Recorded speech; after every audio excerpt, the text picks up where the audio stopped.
Padayon ta sa tuwang pagpamalandong sa pulong sa Ginoo in the book of Daniel. No, na nakita sa book of Daniel.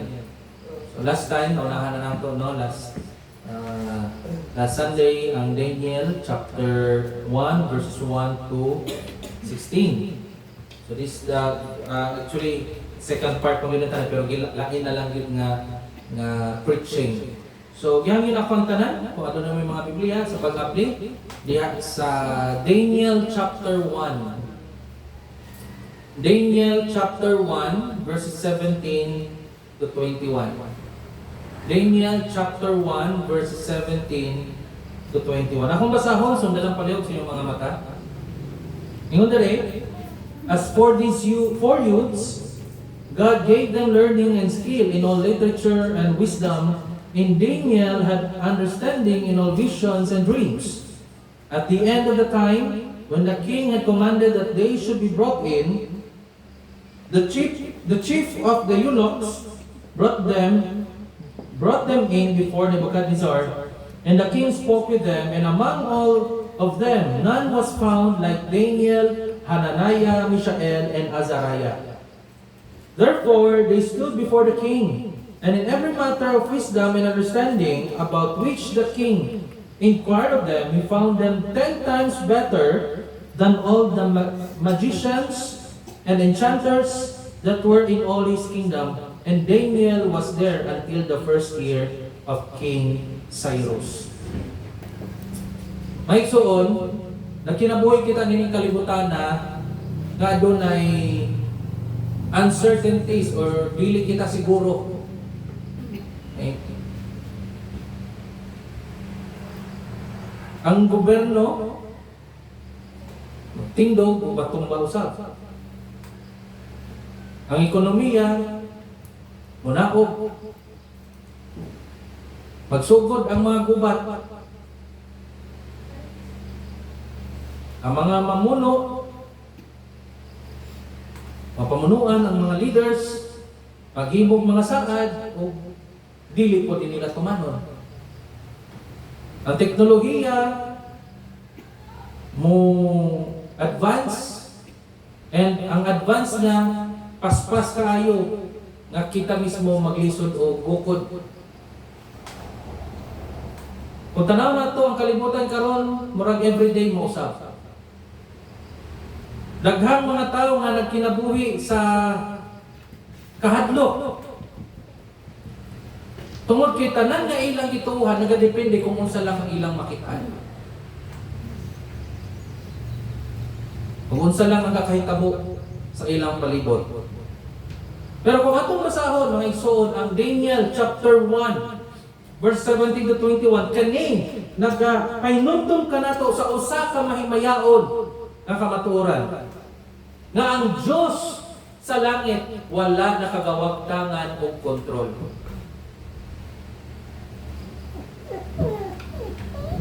Sa dihang naabot si Daniel sa Babylonia, mura o napildi ang mga katawhan sa Diyos.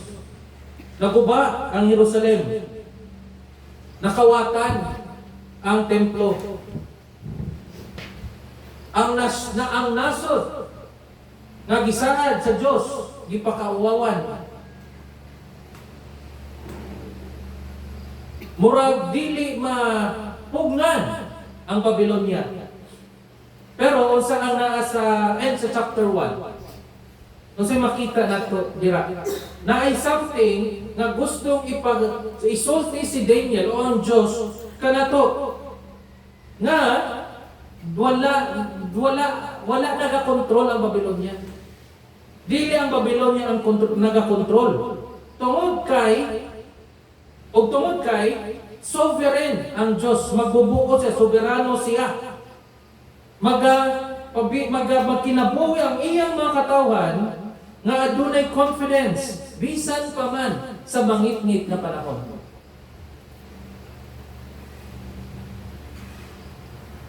Naitulo ka kamatuoran nga ako i-share sa inyo karong nga buntag, mga igsoon.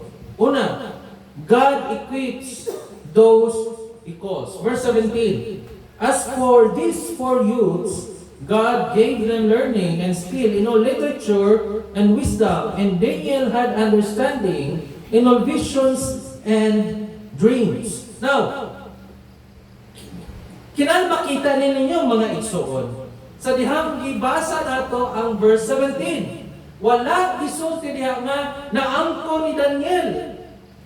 Nakuha ni Daniel or nadiskubrihan ni Daniel. Unsa ang makita nato diha? God gave.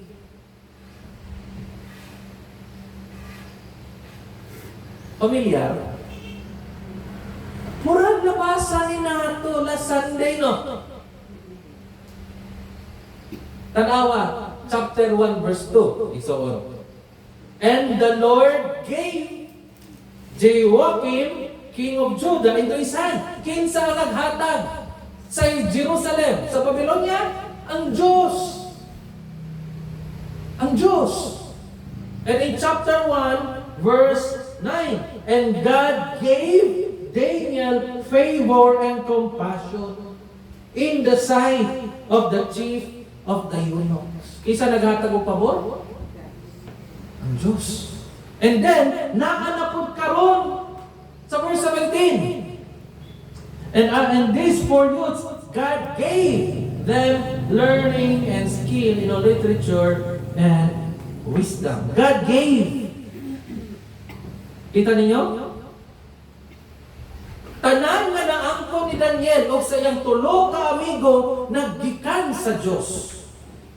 Tanan nga kahibalo maggikan sa Diyos. Tanan nga nahibaloan nila gikan sa Diyos. Tanan nga discernment gikan sa Diyos. Tanan nga nga salabutan naggikan sa Diyos. Tanan nga abilidad naggikan sa Diyos.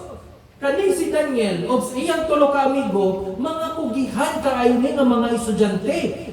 Pero dili ang ilang pagkakugihan maoy nag-explain nga nung malampuson sila. Unsa man? Ang Diyos. Ang Diyos. God gave. Ang Diyos ang naghatag. Nakakita karon sa kultura mga igsoon nga obsessed kaayo sa ginatawag nga self-sufficiency. Nga kaya nimo nga ikaw ra. Na mga tao nagkuhan self-made millionaire, self-made billionaire. Pero walay nahibawan ang Biblia sa mga self-made na tao. Walay bisan usa ka tawo nga nahibawan ang Biblia nga self-made. Ngano man? Kay naaray mga tao nga gisustain pinaagi sa grasya sa Dios. Isa naghatag sa imong una-una. Ang Diyos. Isa naghatag nimong talento. Isa naghatag nimong oportunidad. Isa naghatag nimong mayong lawas. Isa naghatag nimo sa mosunod nimo nga gininawa. Tanan nga maayo nga gasa gikan sa Dios. Ang mag-uuma magpugas, pero ang Dios ang magpatubo. Ang estudyante magtuon, pero ang Dios ang maghatag og sa labutan. Ang mabawali, mag-andam, pero ang Diyos ang maghatag sa gahom. Ang mga tumutuo, mag-alagad, pero ang Diyos ang maghatag sa bunga. Tanan, magikan sa Diyos.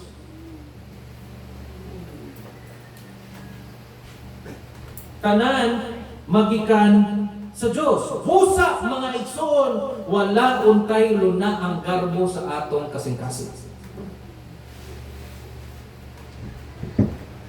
Ang pinaka-gifted na Kristohanon niini nga lawak.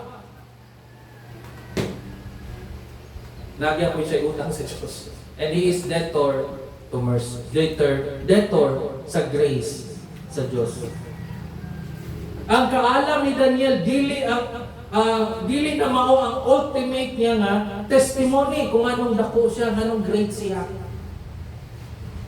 It is the testimony to God's generosity. Nanong great man si Daniel because of God. Tungod sa Diyos. Basin, dapat imo na feel nga murag og kulang ka. Kulang pa ang nangani mo sa pagtawag sa Dios sa imuha.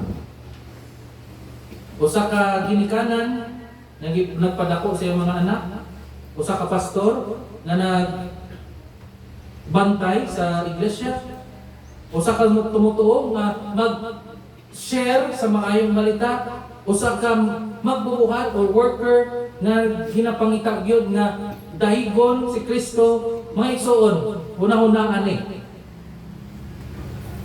Wala lang gitawag sa Dios ang iyang makatawhan. Siya po ang naga-equip ani. Siya ang nagahatag sa gikinahanglan sa iyang mga katawhan. Ihatag niya ang kinahanglan sa iyang mga katawhan para mahimo sa iyang mga katawhan ang iyang tumong. Ayaw ka balaka. Kung gitawag ka sa Diyos, di ka niya biyaan. Ihatag niya ang imong gikinahanglan. Mahimo lang ang iyang kabubuton sa imo. Ayaw ka hulog. Ayaw ka balaka. Ikaduha, nga kamatuoran. God's wisdom surpasses the wisdom of the world. Verses 18 to 20. Kita na to diha nga after 3 years nga gina-train sila, gi-present sila si Daniel ug yung tulo ka amigo dira kay King Nebuchadnezzar. Imagine, pinaka makakagahom nga leader niya atong panahona. Gi-examine niya ang mga maalamon nga mga hunahuna sa tibuok impero niya. Mga scholars, mga eksperto, mga intellectual elite, mga respetado nga otoridad. And after na i-examine niya ang tanan, naka-reach siya sa conclusion nga kaning tupat kabatanon si Daniel ug iyang tulo ka amigo. He found them 10 times better. 10 times better. Oh, verse 20, no? He found them 10 times better than all the magicians and enchanters that were in all his kingdom. Nga naman, tungod kay, ariha, God gave, di ba? Naghatag ang Diyos. Nga nung, mas maalamon 10 times. Mas maalamon si Daniel o yung tulo ka amigo kaysa sa uban. Tungod kay ang kaalam sa Diyos, mas labaw pa kaysa sa kaalam sa kalibutan.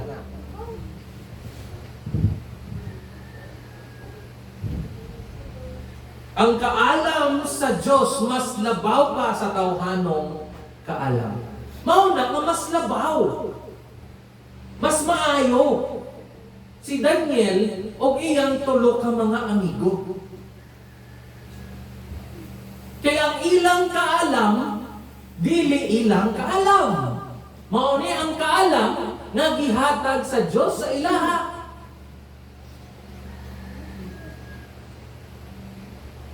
Usab-usab na lang yun ni sa tibuok Biblia. Mauni ang ginausab-usab nga tema sa tibuok Biblia. Si Paraon, si Pharaoh, ang hari sa Ehipto, aduna siya mga maalamong nga tao. Unsa na ang Dios? Joseph. Si Jose. Si Ahab, usa ka dili mahayong hari. Kay mas nagpailam sa siyang asawa, si Jezebel. Si Ahab, naay mga propeta. Pero ang nausay nakakay sa Diyos, Elijah. Ang Babylonia, adunay mga salamangkero. Usay na ang Diyos, si Daniel. Ang mga Sanhedrin, adunay mga scholars, mga nagatuon yun. Unsa na sa Diyos, mga ordinaryo nga mga mangingisda. Again and again, ginapakita sa Diyos nga ang tawhanong kaalam dili makalabaw sa iyang kaalam.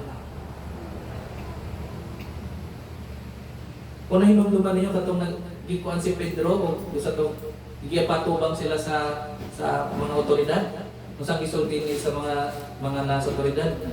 Grabe nga kaalam, pero naibaw ano, mga uneducated man sila. Ano man, kaya ginapakita niya na ang kaalam sa Diyos mas labaw pa kaysa sa kaalam sa tao. Mga igsoon, grabe ang confidence sa kalibutan. Confidence sa alig na iba, no? Sa ilang kagalingon, sa ilang kaalam. And naay mga times na ma-intimidate, mahadlok ang mga Kristohanon sa confidence na nagdapose sa kalibutan. Ang kalibutan, istorya confidently. Ang kalibutan, nagaya-yaga sa mga kamatuoran sa Biblia, confidently. Ang kalibutan, ginasalikway nila ang disenyo sa Diyos. By the way, karon nga bulan, ginaselebrate na nila ang disenyo sa ginapang pagsalikway sa disenyo sa Diyos, and they celebrate it, June, they celebrate it confidently. Ang kalibutan nag-promote sa sayo confidently. Pero mga igsoon mo niya itong paglaom, confidence is not equal truth. Dili ito kay confidence sila, tinuod na sila.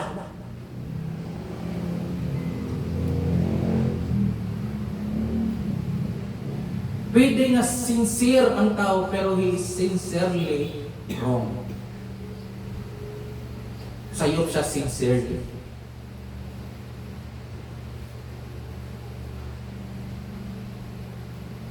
Ang katilingban, ang society can be collectively wrong. Ang tibuok sibilisasyon pwede nga sayop. Ang Babylonia, sayop.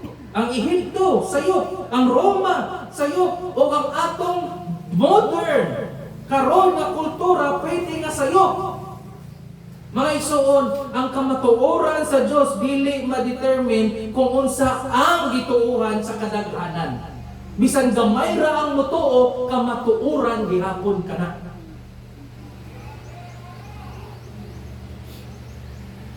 Kung ang Diyos ang nagsulti ni anak. Unaw-unahan ninyo. Bisan gamay ra ang mutuo, basta ang Diyos ang nagsulti, tinuod na. Bisan musupak pa ang kadaghanan. Truth is truth. Ayaw ka-intimidate. Nini nga mga sa ilang pagka-arrogante tungkol kiabi nila, maalamon sila. Ang Kristohanong pagtuo wala nagakontra sa kahibalo or sa knowledge. In fact, ang pagtuong Kristohanon nagatindog diha sa Dios na nakahibalo sa tanan. Nakahibalo sa tanan. Kung ginakontra sa kultura ang kasulatan, kinsay atong salikan? Ang kasulatan. Kung ang mga eksperto ginakontra ang Diyos, kinsay atong saligan? Ang Diyos, dili ang eksperto. Kung ang katilingban, ginausab nila ang standard, unsay atong kuptan? Ang standard sa Diyos. Mawa ramang good na ang kaalam sa tao. Pero unsay mapabilin? Ang kaalam sa Diyos. Ang kaalam sa Diyos. Musa, di kita maadlo, mga igso. Ikatulo o last. Ikatulo nga kamatuoran. God's kingdom outlasts every earthly kingdom. Atong basahon ang verse, kaninindot kaya ang verse 21. Gamay na ni siya, wala ay nakanotice ani ako, wala galing na ako ni na-notice at first, gabasa lang ako, pero sa dihang gatuon ko, nindot ni siya. Nindot ka ni siya. Tanawan niya ang verse 21. And Daniel was there until the first year of King Cyrus. Mura lang siya dili importante. Gibutang lang na for historical purposes. Mga igsoon, dili. Naay nindot diri. Naay nindot diri. Kabalo ba mo kinsa si King Cyrus? Kabalo mo kinsa si King Cyrus? Dili siya hari sa Babylonia. Hari siya sa Medo-Persia. O dili pagani siya ang unang hari sa Medo-Persia. Ari ha, tagaan ko ka mag-perspective. Nagsugod si Daniel, naabot si Daniel sa Babylonia ni atong 605 BC.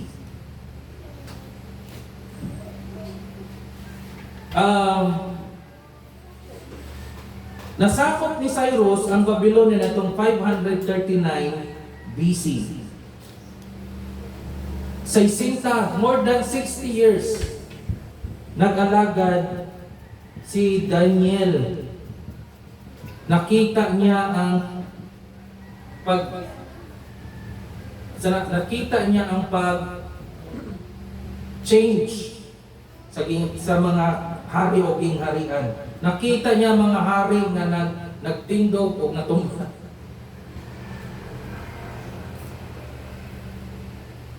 Gisakop ni Cyrus ang Babylonia. Nakita na mismo ni Daniel. Nagipildi sa Medo-Persia ang Babylonia. Unsa ang buot ipasabot ani nga walay yutan-on nga gingharian nga magdugay sa walay katapusan. Aduna gay katapusan ang tanan nga gingharian diri sa kalibutan. O si Daniel mismo ang nakasaksi niini. O in fact, naapagani damgo si King Nebuchadnezzar na nagpakita nga walay gingharian diri sa kalibutan nga magdugay. Kabalo mo kakinsa ng gingharian ang magdugay sa walay katapusan? Ang gingharian sa Dios. O adunay hari nga walay katapusan. Ato nang isulti niya. Kita na to nga nawa ang Babylonia, nasakop ang Babylonia, pero nagpabilin gihapon ang Diyos. Makita nato ni sa tibuok Biblia, mga igsuon, napildi ang Ehipto, napildi ang Assyria, napildi ang Babylonia, napildi ang Persia, Medo-Persia nga nagsakop ani, napildi ang Grego, napildi ang Roma. Tanan nga gingharian diri sa kalibutan, makopobra.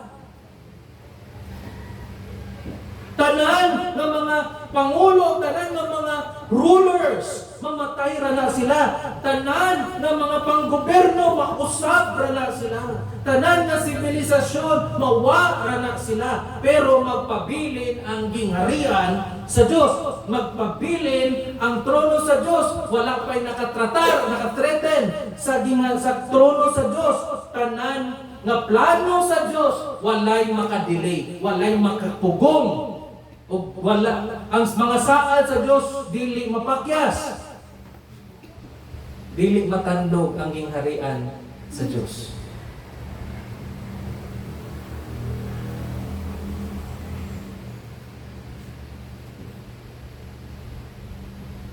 Dili matandog. Now, kita ninyo ang bukod sa Senado sa nato? Dire?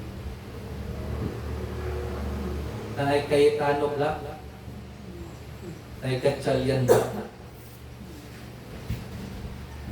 Kasi nagpakita na ito na. Masay mahadlok ta, no? Ay mahadlok ta. Masa ka na yung masunod sa Pilipinas. First and foremost, mga igsoon, you are not a citizen of this world. Kung ikaw na kay Kristo Jesus, dili ka taga-diri sa kalibutan. Naara ka sa kalibutan, pero dili ka taga-diri. You are a citizen of heaven. And ang atong leader, ang atong king, dili mapakyas. Perfecto ang atong hari. Gipildi pagani niya ang kontra nga di nato pildi. Sala o kamatayon. pinaagi sa iyang kamatayon o pagkabanaw.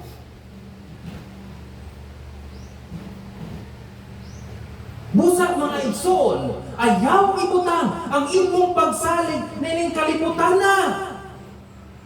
Ayaw ibutang ang imong pagsalig o imong paglaom sa eleksyon. Ayaw ibutang imong paglaom sa mga political leaders. Ayaw ibutang ang imong paglaom nining sistema sa ekonomiya nato. Ayaw ibutang ang imong paglaom sa atong cultural influence. Ato inong ibutang ang atong paglaom sa atong hari sa diin ang iyang ginharian dili maguba. Tagadira kita. Tagadira kita. Kung naa ka kay Kristo Jesus, tagadira kita. Busa kung sa mangyod. Ay mo alam ang imong responsibilidad isip Pilipino, pero ayaw ibutang imong pagsalig diha. Tanawa na nakahitabo karon sa atong panggoberno. Katanawa na nakahitabo karon divided sila.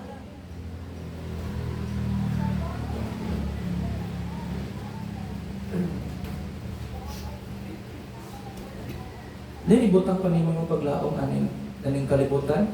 Ayaw. Ayaw. Ibutang ang imong paglaom dira sa Dios nga atong hari. Dili nga mahimo ning maging passive kita nga murag wala na tay pakialam. Siyempre himuon gyapon nato tong responsibilidad. Because citizen ka sa Pilipinas. Secondary. Pero citizen ka sa kalangitan. Atong hari si Kristo Jesus. Now, dili na maging passive kita. Himuon nato ato ang responsibilidad. Pero it makes us confident. Yes, bubod kaayo. Kabalo mo sa ako nakatunan as I study the book of Daniel. Dili na ako imot akong pagsalig sa tawhan na kaalam. Akong isalig akong kagalingon sa Diyos. Ma-discourage man ka. Ma-discourage lang ka. Makakita pagkag-unnecessary ng mga kaaway. Yes. Nalantay confident. Bisan inaning nga kahitabo, mulihok gyapon ka, mag-ampo gyapon ka, mag-evangelize gyapon ka, mo-disciple gyapon ka, mo-alagad gyapon kita. Pero himuon ni natong tanan knowing na ang history gikan sa Dios. Ang tanan nga kay tabo, kung saan nga kahitabo karon, kung saan mo maabot na mahitabo, gikan ka na sa Diyos. So, nagsugod ang chapter 1 sa kapildihan, pero natapos ang chapter 1 sa paglaom. Napildi ang Jerusalem, ibangon ang Babylonia. Nahimong exile ang makatawan sa Diyos. Yet, behind sa tanan nga mga kahitabo, sa luyo sa tanan nga kahitabo, nagatindog ang sovereignty sa Diyos.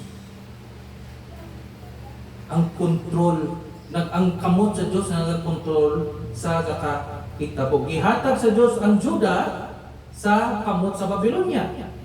Gihatag sa Diyos kay Daniel ang pabor. Gihatag sa Diyos kay Daniel o sa iyang makatawhan ang kaalam o gipreserve sa Diyos si Daniel from Babylonia to Medo, Persia. Iyang mga amigo isunog sa pugod nga init kay tanan. Fiery furnace. Si Daniel gilapay sa lion's den. Pero namatay sila naturally. Ang iyang tulo ka amigo, wala nasunog. Si Daniel, wala gipulutan sa mga leon. I-preserve sila sa Diyos. Klaro kaayo ang mensahe mga igsoon. Sovereign ang Diyos. Magsyagya po na magbubuot sa kaalam, sa over history, o sa mga gingharian. Therefore, kung ikaw sakop sa mga katawhan sa Dios, wal dili ka dapat magkinabuhi sa kahadlok. Dili ka dapat magkinabuhi sa kahadlok. Nga makaingon ka ba nga naagay plano ang Dios nga nang gagahita mo? Wala pa ko kabaluron, pero naagay siya plano. Ay kahadlok. Usahay man kung mahadlok ta kay ibutang nato itong paglaom sa tawhan nga kaalam. Eh, una, ayaw ibutang na imong paglaom. Ibutang sa Diyos. Di ayaw kahadlok dayon. Now, nindot ang kinabuhi ni Daniel. Pero sa kinabuhi ni Daniel, na ay ginatudlo nga something nga mas dako pa kay Daniel. Na tanaman ninyo sa verse 1, makita nato nga 10 times better. Si Daniel ug yung mga amigo sa tanan nga mga maalamon nga taong gitigong nila. Pero naapay mas labaw pag yun kay Daniel. Yes, maalamon si Daniel. Naay kaalam si Daniel. Pero si Kristo Jesus mao ang kaalam mismo sa Dios. Si Daniel nagahubad og mga danggo. Pero si Kristo Jesus mao'y nagpadayag sa Amahan. Si Daniel na nag-aalagad, pinaagi sa temporaryo ng mga gingharian. Pero nagahari si Kristo Jesus sa usa ka eternal or walay katapusan na gingharian. Nagpabiling matinumanon si Daniel sa exile, pero nagpabiling matinumanon si Kristo Jesus hangtod sa kamatayon.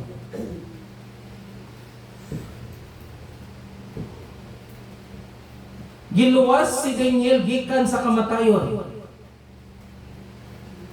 Pero willingly ning sulod si Kristo Jesus sa kamatayon.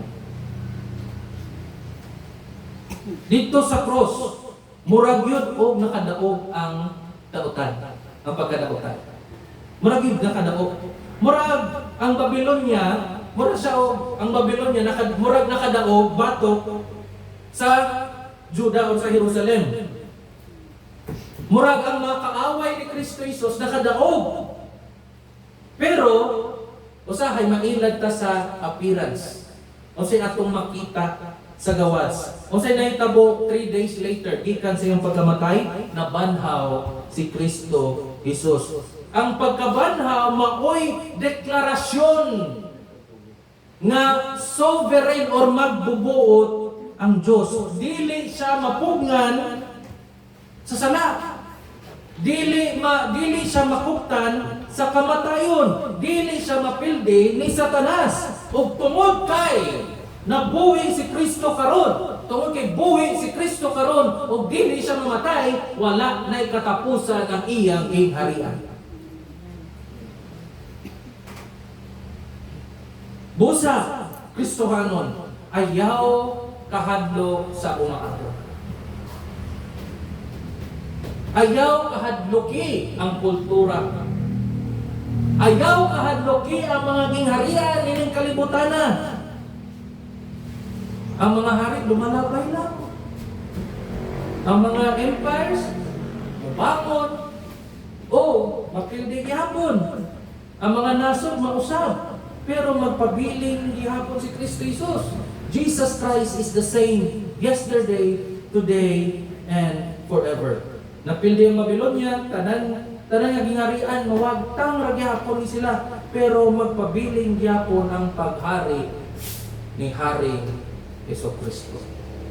Magpabiling gyapon siya. Salamat amahan. Nini nga mensahe nga mga batian karon gikan sa imong pulo. Ako kami nga kini magpabilin sa mga nagkasing-kasing. Magyampo, pinag-isangalan ni Kristo Jesus. Amen.